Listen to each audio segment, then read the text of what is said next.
Good evening and welcome to our special Labor Day edition of The Last Word. We are now 64 days away from Election Day, and the latest NBC News Wall Street Journal poll shows 50% of voters want Democrats to take control of Congress, 42% want Republicans to keep control. Enthusiasm for Democratic candidates in special elections helped Democrat Conor Lamb take a House seat away from Republicans in Pennsylvania, and Democrat Doug Jones win a Senate seat in Alabama, which hasn't elected a Democratic senator since 1992. Voters are telling pollsters that they are more enthusiastic about voting in this midterm election than previous midterms. A Quinnipiac poll shows that the majority of voters want a check on the President of the United States. 51% of voters say the next Congress should be a check on Trump. 43% say the next Congress should do more to help Trump. Democrats need to win 23 seats to take control of the House of Representatives. There are 25 House Republicans in districts that Donald Trump lost in 2016, and 8 of those 25 Republicans have already given up and are not running for re-election. If Democrats win control of the House, Adam Schiff would become chair of the House Intelligence Committee. Elijah Cummings would become chair of the House Oversight Committee with the authority to investigate the many scandals of the Trump administration, including Commerce Secretary Wilbur Ross's business conflicts of interest, as well as the president's business conflicts and his possible violations of the Emoluments Clause of the Constitution. And the New York Congressman Jerry Nadler would be the chair of the House Judiciary Committee, where impeachment proceedings originate. A Fox News poll asked voters, how likely do you think it is that the special counsel Robert Mueller will find Donald Trump committed crimes or impeachable offenses? 59% think it's likely Robert Mueller will find Donald Trump committed crimes or impeachable offenses. 34% say not at all. But impeachment is not the #1 issue on voters' minds. Voters named health care as their top issue in the midterm election. 51% of voters have a favorable view of Obamacare. And the Fox News poll asked voters about the United States moving to the most socialistic option for health care financing, Medicare for all. And the poll found that more people favor Medicare for all than oppose it. 46% favor Medicare for all, 31% oppose it, 23% are undecided. Almost a third of Republicans actually support Medicare for all, but not a single Republican member of Congress supports it.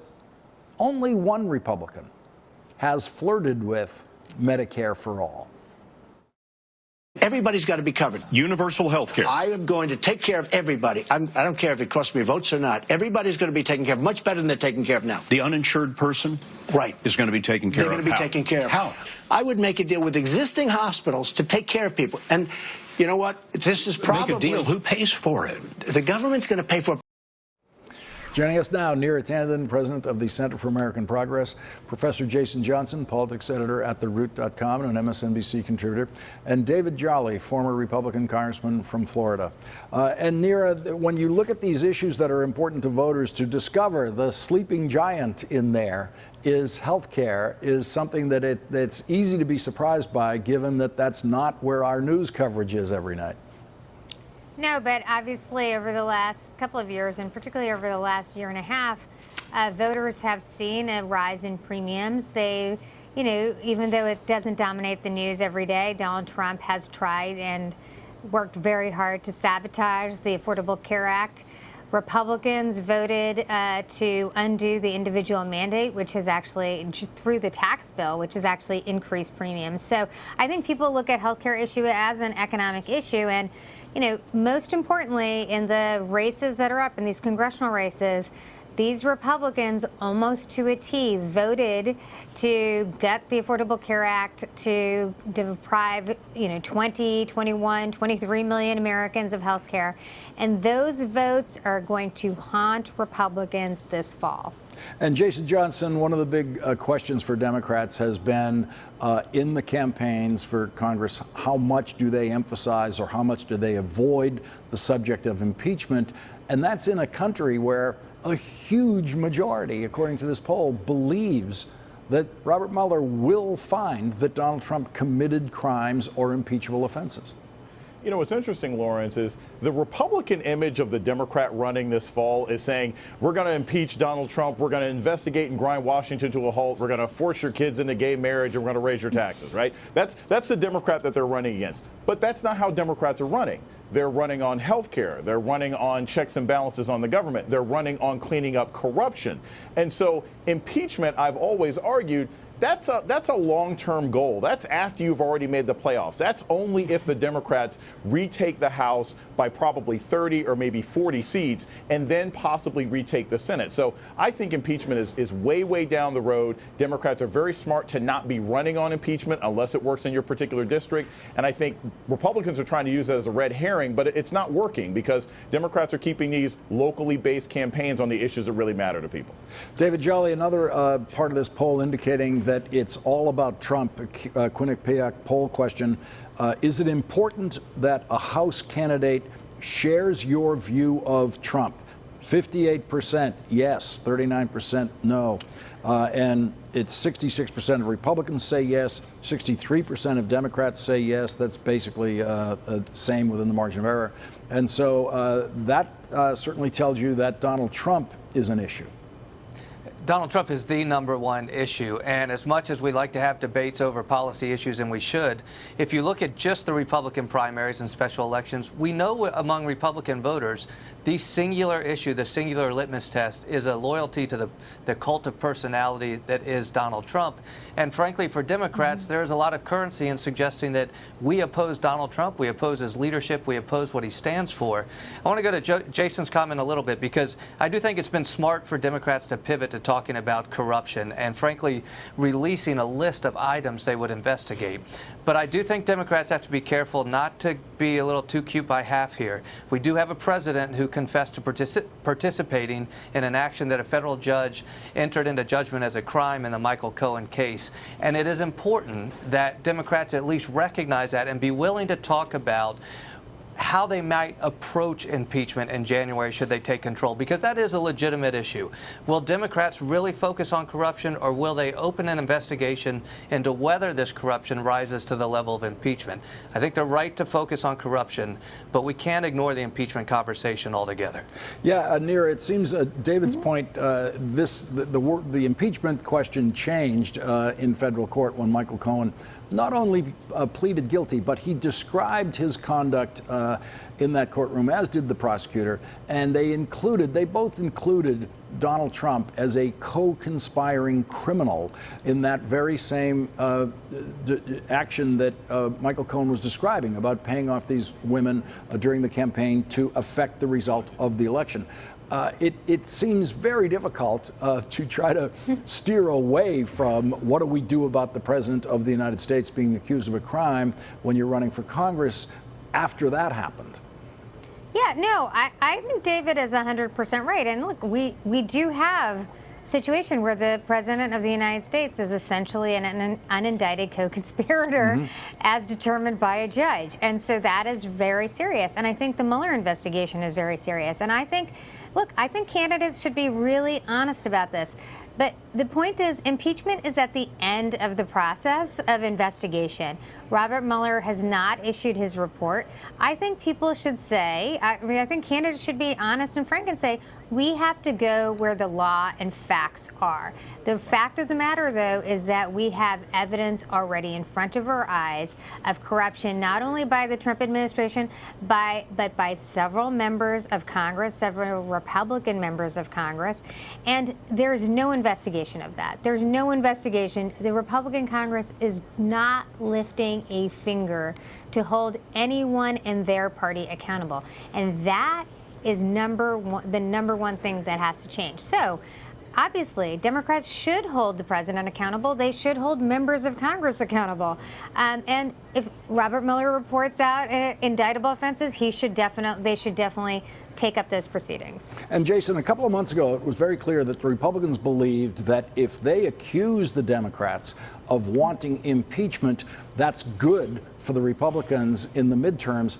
It's no longer clear to me that that is good for the Republicans in the midterms, if it ever was. But they're not doing it. They're not really out there actively accusing the Democrats constantly of being for impeachment. They're not sending activists into Democrats' campaign events saying, raising the issue of impeachment as an embarrassing thing for the Democrat. I don't see Republicans any longer running with confidence that impeachment works for them and not for the Democrats. Yeah, it's hard to say I'm running in favor of a corrupt president that pays off prostitutes and insults women. Like, it doesn't work for the Republicans, just like their tax plan didn't really work the way they thought it was going to work out. And I think Lawrence, this is sort of also the larger issue here. Every single campaign is a slick, dynamic experience, right? The candidate has to be able to pat their head and rub their tummy. So if talking about impeachment works in your district, great. That may not work for Conor Lamb. It may work for Lucy McBath, down in Georgia. I think the smart thing that I've seen the Democrats do is keep their races local and understand what matters to those particular voters to get them to the polls in that district, regardless of what anybody else says nationally. And what worked in August doesn't necessarily work in September or October. And we have no idea what the case against the president will be by October. We will find out in October. We're going to leave it there. Neera Tanden, David Jolly, Jason Johnson, thank you all for joining us.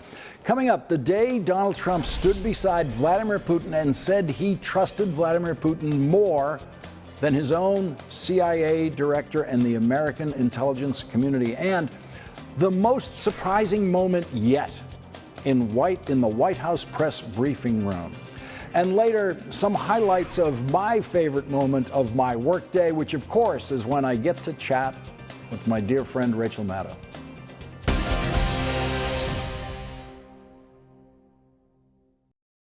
Did you want President Trump to win the election, and did you direct any of your officials to help him do that? Да, я хотел, чтобы он выиграл. Yes, I did. Yes, I did. Because he talked about bringing the U.S.-Russia relationship back to normal. In a summer of stunning headlines, that statement from Russian President Vladimir Putin was the most important. Yes, I did. Yes, I did. That was Vladimir Putin admitting he wanted Donald Trump to beat Hillary Clinton in the election and that he directed Russian officials to help Donald Trump do that. And then, as if reading a script handed to him by Putin, Donald Trump said this about Russia's attack on our democracy. My people came to me, Dan Coates came to me and some others. They said they think it's Russia. I have President Putin. He just said it's not Russia. I will say this. I don't see any reason why it would be. So I have great confidence in my intelligence people. But I will tell you that President Putin was extremely strong and powerful in his denial today. That provoked former CIA Director John Brennan to say Donald Trump's press conference performance in Helsinki rises and exceeds the threshold of high crimes and misdemeanors. It was nothing short of treasonous. Not only were Trump's comments imbecilic, he is wholly in the pocket of Putin. Republican patriots, where are you? Here's more of our coverage of that extraordinary day on the world stage and how members of the Republican Party reacted, including the late Senator John McCain. History was made today, and many observers tried to place this moment in history, including Republicans. Newt Gingrich said today that Donald Trump made, quote, the most serious mistake of his presidency. Republican Senator Ben Sasse said this. Let's not mince words. Today was a terrible day for the American brand, for the American people, and for all of our allies. We did not negotiate from a position of strength. We acted from a position of weakness. As a result, one of the world's worst despots walked away today from Helsinki with a win. Arizona's retiring Republican Senator Jeff Flake said this.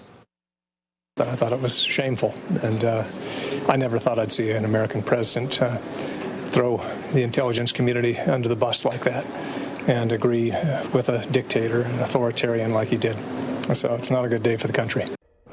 But no Republican was more forceful in criticism of the president today than Senator John McCain, who issued a written statement saying today's press conference in Helsinki was one of the most disgraceful performances by an American president in memory. The damage inflicted by President Trump's naivete, egotism, false equivalence, and sympathy for autocrats is difficult to calculate, but it is clear that the summit in Helsinki was a tragic mistake. No prior president has ever abased himself more abjectly before a tyrant. Joining us now, Jon Meacham, presidential historian and author of the best-selling book, The Soul of America, The Battle for Our Better Angels. He is also an MSNBC contributor. And Richard Stengel is with us. He's a former Undersecretary of State in the Obama administration and a former managing editor of Time magazine, where he once had the opportunity to interview Vladimir Putin. He is now an MSNBC political analyst. And Jon Meacham, place this day in history for us. John McCain has issued language about it that is as forceful as any condemning language that we've heard all day from anyone. The only thing I would have said to Senator McCain's statement is I don't think it's in memory. I think it might be in history. I think it goes far beyond the living memory of the country. Just 2 points, one looking back, one looking forward. This is what many Americans feared in the 1790s. One of the great divisions when we set out on the national experiment in the Constitution was that the Federalists would be captives of Britain and the Democratic Republicans might be captives of France. And so there was a fevered kind of conspiracism that shaped the first decade of our political history. What's different now is that it may not be a conspiracy theory at this point. It's becoming ever more evident that if the president is not an asset of a foreign power, then the onus is now on him to explain why he continues to act this way. And so sometimes when a duck quacks like a duck, it's a duck. The other point in looking forward is it seems to me that the unfolding narrative here is one in which this day will be an incredibly important moment on a timeline. And that, to me, that's what's scariest, because what is it that Putin really wants from this relationship? And I don't think we've yet seen him try to cash the check that he clearly has in his pocket. And Rick, John McCain went on to say, coming close on the heels of President Trump's bombastic and erratic conduct towards our closest friends and allies in Brussels and Britain, today's press conference marks a recent low in the history of the American presidency. I think we have a national security crisis going on, as some people have said. You have an American president. The Constitution says he must take care that the laws are faithfully executed. He went to Helsinki, stood next to a foreign dictator, and sided with the dictator over our own intelligence establishment and law enforcement and Justice Department. Why is that? It's very strange. What happens now to all those people? You're talking about Dan Coats before. There are tens of thousands of men and women who are serving in these agencies in Washington. And you have the titular head of it who has betrayed all of your interests for reasons that nobody knows. Just give us a quick insight into what it is like to be sitting in the room with Vladimir Putin. I think we have a photograph of you doing it. What is it that Donald Trump is falling for? Well, I don't know that he's fallen for anything. I mean, he does seem to admire autocrats. I mean, if you were Vladimir Putin, there would be a chill, cold air coming and hitting me right now. That's the way it felt when you were talking about him? Absolutely. Yeah. I mean, Henry Kissinger said to me beforehand, you will be surprised how little he tries to charm you. There's no affect that he has at all. Jon Meacham, I want to give you another line from John McCain, because I think John McCain was trying to place this in our history. He said, not only did President Trump fail to speak the truth about an adversary, but speaking for America to the world, our president failed to defend all that makes us who we are, a republic of free people dedicated to the cause of liberty at home and abroad. Well, that's the great American, insofar as we are an exceptional country, that is where our exceptionalism has been. General Powell once said that we've gone abroad, we've projected force, and all we've ever asked for is the ground in which to bury our dead. And there's a lot to that. I'm not saying we're a blameless country, far from it. But we have, in fact, defined ourselves as what Lincoln's called us, the last best hope. And President Reagan, who, Lord, God knows what he's thinking at this point, it's saying the last best hope of man on earth. And I think that we have reached a point where there's a significant, if it's not irreparable, but it is a hugely significant breach in our ongoing faith with the global community. And what worries me most is the known unknown, as Donald Rumsfeld might put it, of what happens next. Let's say Putin, just look at this whole week, the last 5-6 days in total. What happens if Putin launches military action against, say, the Baltics? What is it that President Trump, what about his comments at NATO suggests that he would follow an invocation of Article 5 and actually project American force in defense of the values that not only do we have an intellectual and moral assent to, but a contractual one, a treaty one? I think that's the great question going forward. Jon Meacham and Rick Stengel, we really appreciate your invaluable perspectives on this tonight. Thank you very much for joining us, both of you. Really appreciate it. Coming up, what President Trump did that led Tom Friedman to declare it is code red in America. And later, what was Rachel Maddow's happiest moment when chatting with me this year? The answer to that is coming up.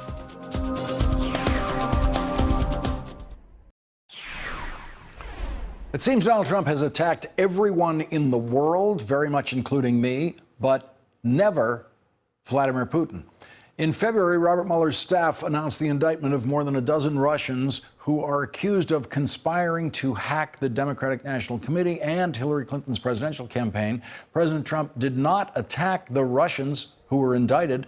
Instead, President Trump attacked the investigation that led to the indictment of those Russians. And he never attacked Vladimir Putin, who ordered those Russian military officers who were indicted to attack our democracy. That stunned New York Times columnist Tom Friedman. He gave up his weekend and wrote an unscheduled column that the Times posted immediately. It was one of his most widely circulated columns ever, and he joined us to talk about what he called Code Red in America. Our democracy is in serious danger. That was the first sentence of an extraordinary column by New York Times columnist Tom Friedman. It almost instantly became the most viewed article on the New York Times website. It describes the Trump presidency in truly threatening terms, threatening to the United States of America. Tom Friedman was not scheduled to publish a column Sunday night when this column was posted on the Times website. But at the end of an extraordinary weekend of presidential misbehavior, Tom Friedman found himself compelled to say something. The Friedman column is one of the New York Times nonpartisan columns and one of the most instructive in the history of New York Times columns. Tom Friedman travels the world trying to translate everything that's happening out there into clear concepts that readers around the world need to know. And now you might not agree with everything you read in Friedman columns, but you will always learn something important in a Friedman column. The Friedman columns, at their best, are a continuing, nonpartisan search for the world's best ideas. And that is a search that is usually optimistic in the Friedman view. And those columns are read closely by leaders around the world. But it is entirely possible that the President of the United States has never read a Tom Friedman column. He certainly sounds like someone who has never read a Tom Friedman column. But if he reads just one, we should all hope it's this one, which ends this way. This is Code Red. The biggest threat to the integrity of our democracy today is in the Oval Office. And joining us now, Tom Friedman, Pulitzer Prize-winning columnist for the New York Times. Tom, thank you very much for joining us tonight. I really appreciate it. And, you know, my internal Friedman clock told me when I saw this column, this is out of sequence. He's not scheduled to write right now, is he? This isn't his day. Tell us why you were moved to do this one. Well, Lawrence, it was the holiday, and I picked up the paper like everybody else and saw that Robert Mueller had indicted 13 Russians and several Russian organizations for basically intervening in our last election, both to poison our politics and to tilt the election toward Donald Trump. And I waited to see what the president would have to say about this, and he had nothing to say about it. And that struck me as not only appalling, but actually frightening. Because up to now, Donald Trump, he's violated the norms that we expect in a president. His tweeting, his incessant lying, his general, way he speaks about people, his diminishing of others in different countries. He's violated the norms of the presidency. But when the president of the United States does not react to a clear and present danger, then he's violating his oath of office. Then he is not defending, protecting and defending the Constitution and the country. And that struck me as I said, not only appalling, but extremely dangerous. And it needed to be called out. And I think, judging from the reaction of readers, a lot of people felt exactly that. I want to read something that the president tweeted this morning. He said, "I have been much tougher on Russia than Obama. Just look at the facts. Total fake news." What's your reaction to that tweet? Well, it's probably lie number 2,342. The fact is that the Congress has imposed sanctions that he has not imposed. What would it look like? I think, Lawrence, we have to step back and say, what would a real president do in this situation? He'd do three things. Now, let's remember, this came after a week of our three leading intelligence agencies, the head of the FBI, CIA, and NSA, all testifying to Congress that not only did Russia intervene in our election, they were still doing it, and they plan to continue to do it in the next round of elections. And when asked, the FBI director, what had the president instructed him to do, therefore, he said nothing. So what would it actually look like if we had a real president, not someone who's running the Trump organization and seems to moonlight as president of the United States? Here's what a real president would do. First of all, he'd give a speech to the country explaining the problem to people in a language and way that would be both compelling and illuminating for people so they understand the nature of the threat. Secondly, he would call together all the stakeholders, state and local election authorities, all the social networks, all the people who run our federal elections, leaders of the two parties, and basically lay out a plan of defense for how we're going to prevent this intervention in the future.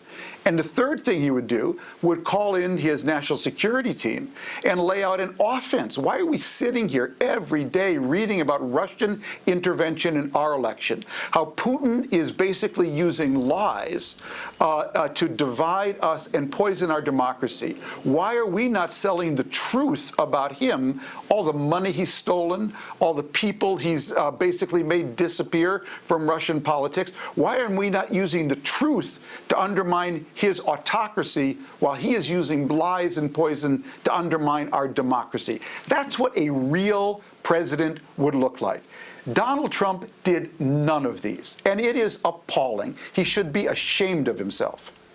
Tom, I always look to Friedman columns for something that is hard for me to find in my own view of things, and that is at least a glimmer of optimism. I'm very bad at finding that when I look at things, and this is the Friedman column, I would say, where I can't find the optimism. I don't think it's in this column, but do you see something here for which we should be optimistic or can hope to be optimistic? No, I don't, Lawrence, because many readers pointed this out, and it was, for me, just a space issue. Why am I the one raising this? Why are you the one raising this? Where's the Republican Party? Where is his own party, which claimed to, for so many years, be the daddy party, the national security party, the adults in the room, that not a one of them has come out, none of their leadership, and basically called the president out on this. That's disgusting, and it's deeply troubling. I wish I could find a glimmer of hope in this. You know, an Israeli general once said to me, Tom, we know why you're an optimist. It's because you're short. I said, what do you mean I'm short? I'm not that short. And he said, yeah, it's because you can only see that part of the glass that's half full.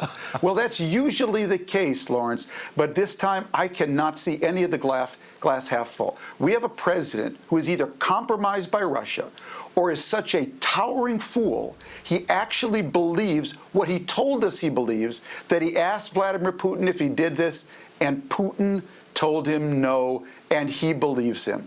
That is the president who said he's done more than Barack Obama? Tom Friedman, thank you very much for joining us to expand on your extraordinary column at this extraordinary point in our history. Can't thank you enough. Thank you, Tom. Thank you, Lawrence. Up next, my favorite moment of every workday is when Rachel Maddow says good evening to me. And she's going to do that after this break.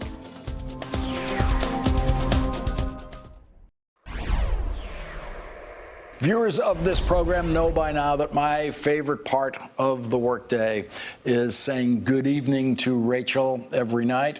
And we never know where it's going. It's just the kind of conversation that happens naturally from something she has just said or something that I'm going to talk about on my show. And sometimes it's just this thing that happens. And here are some highlights of what we've had to chat about this year. That does it for us tonight. We'll see you again tomorrow. Now it's time for The Last Word with Lawrence O'Donnell. Good evening, Lawrence. Good evening, Lawrence. Good evening, Lawrence. Good evening, Lawrence, and Happy New Year. Good evening, Rachel. And as you can see, and as I think you know, when a guy takes too many days off from work, this beard thing happens. I am 98% in favor of the beard, but I am 2% curious as to how it would look if it was just here.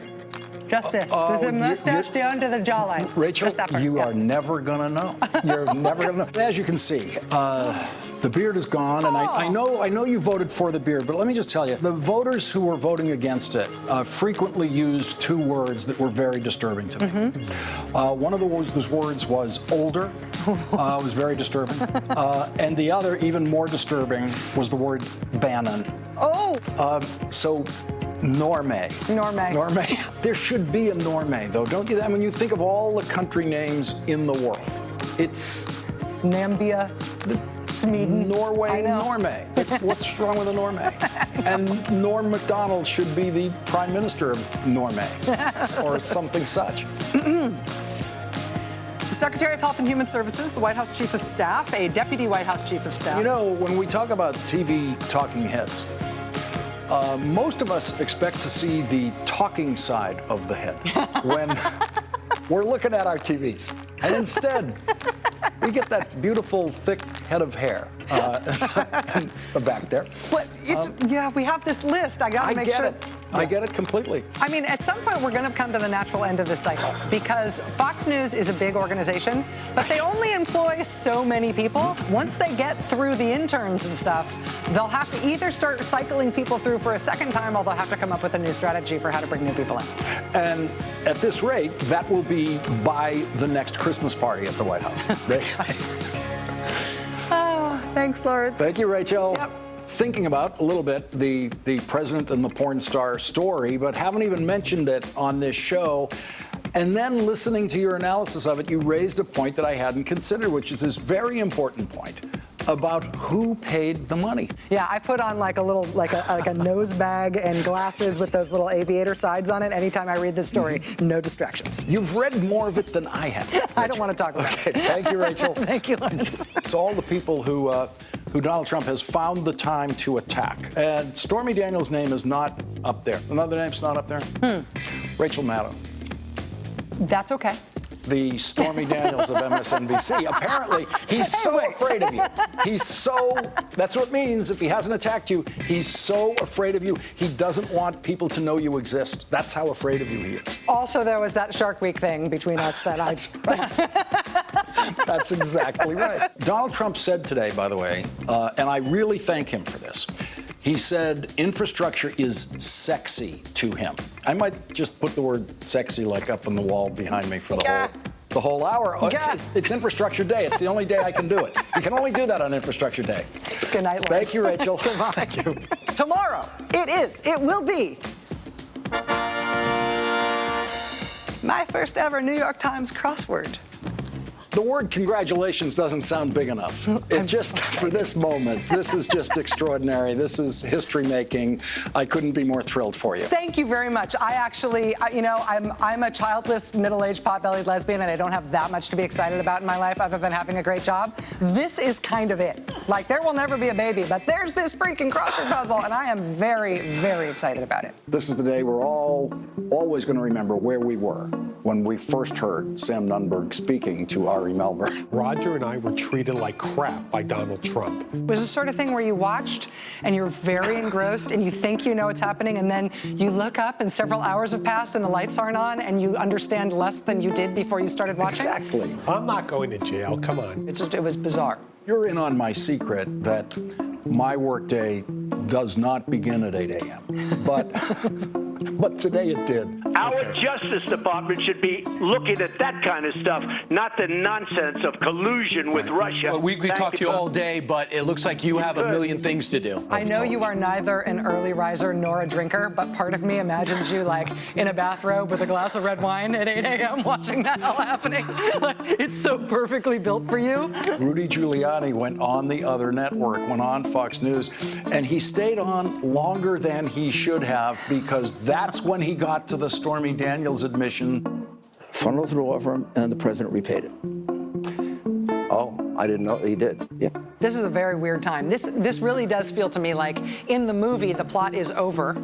Like, we know what happened. Bad guys got caught. We understand. We have transparency now. We get how it all ended out. And so usually in the movie, we're getting ready for the credits. Correct. Like at this point, I still think the credits are a long way off. Good evening, Lawrence. Good evening, Rachel. I'm just reading the end because I want to see how the investigation turns out. So I'm just gonna, toward the end of this book, James Comey says, I am writing in a time of great anxiety in my country. I understand the anxiety, but also believe America is going to be fine. So there's that. Sleep tight, everybody. Someone believes America is going to be fine. Someone who knows an awful lot about exactly where America is right now. Yeah, and we all have a part in making sure that that's true. So, yeah. Thanks, my friend. Thank you, Rachel. Thank you, Rachel. Thanks, Rachel. Thank you, Rachel. Thank you, Lawrence. Up next, the moment in the White House briefing room that surprised me the most, and why I hope it happens more often. The Trump White House press briefing has become an ugly and uninformative ritual that is almost never worth watching. And then, suddenly, on July 18th this summer, something finally happened in a press briefing that a lot of us have been waiting for. Here's our coverage of that very special moment. It was another challenging day in the White House press briefing room because, of course, the president had again lied today by saying that no, the Russians were not currently trying to attack or continuing to attack the electoral system in the United States or any other kind of cyber attack on the United States. And so when the White House press secretary tried to escape a very sharp line of questioning from Hallie Jackson by calling on Jordan Fabian, the most perfect moment of White House press corps teamwork unfolded, and Jordan Fabian, no doubt, to the cheers of millions at home who've been waiting for this kind of moment, showed us how it's done. Why should this president have any credibility to Americans in what he says if, in fact, 24 hours later, or in this case, 3 hours later, the White House comes out and says, just kidding? First of all, that's not what I said. I was interpreting what the president's intention was and stating the administration's policy. It's not exactly what you just explained.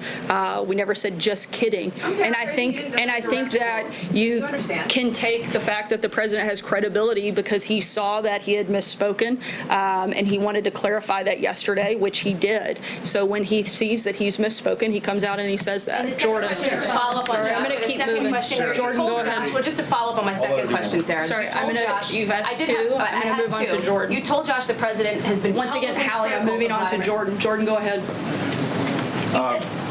Sorry, Hallie, go ahead if you want. Thanks, Jordan. You said Actually, I'm going to take a question from Jordan. Critical of Vladimir Putin. I just want to know when, because I don't think any of us remember, at least I don't remember, a time when the president has publicly called up Vladimir Putin. I think by stating the fact that the president said that Russia interfered with our election, that's a pretty bold call out of another world leader. Jordan, go ahead. And then Jordan Fabian did ask his question about possible future sanctions against Russian interference in our elections. And Rosie Gray, White House correspondent for The Atlantic, tweeted, "This was a nice moment of press corps solidarity," to which Hallie Jackson tweeted, "Classy move by Jordan Fabian and a big thanks to him from our team at NBC News. Follow-up questions are a part of our jobs, and it's helpful to be able to ask them."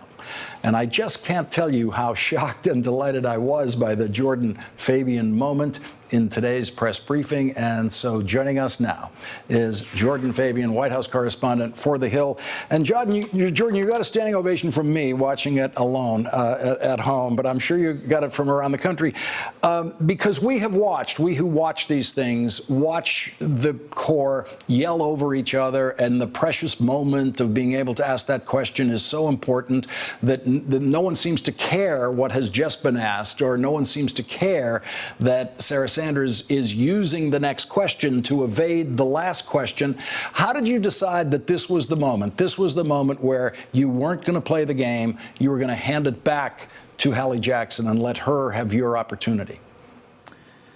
Well, thanks, Lawrence. And, look, a lot of us in the White House press corps have been talking for a long time about press corps unity and sticking together and making sure, all of us can do our jobs and get the questions that we're asking answered. And I thought that was an opportunity to sort of step aside and let Hallie get her question answered because, Sarah Sanders was dodging a little bit, and I thought that she deserved the chance, to have her question answered. So, look, we all have our questions, but the briefings have been few and far between, so it's tougher to get questions in now. But look, I think if we're talking about unity, it's important that we practice what we preach and really, hand the mic over if someone's not getting the question answered. There was another extraordinary moment that followed your question where April Ryan was trying to fight her way in. And normally there's all this kind of yelling over each other. But there was a moment where it's like the seas parted. Everyone stopped talking so that April Ryan could actually get through. And of course, Sarah Sanders refused to answer her question. But I've never seen that happen before, where people just got out of the way. Everyone just got out of the way and let April Ryan try to have her moment. So is this a kind of recent decision that's happening among the group?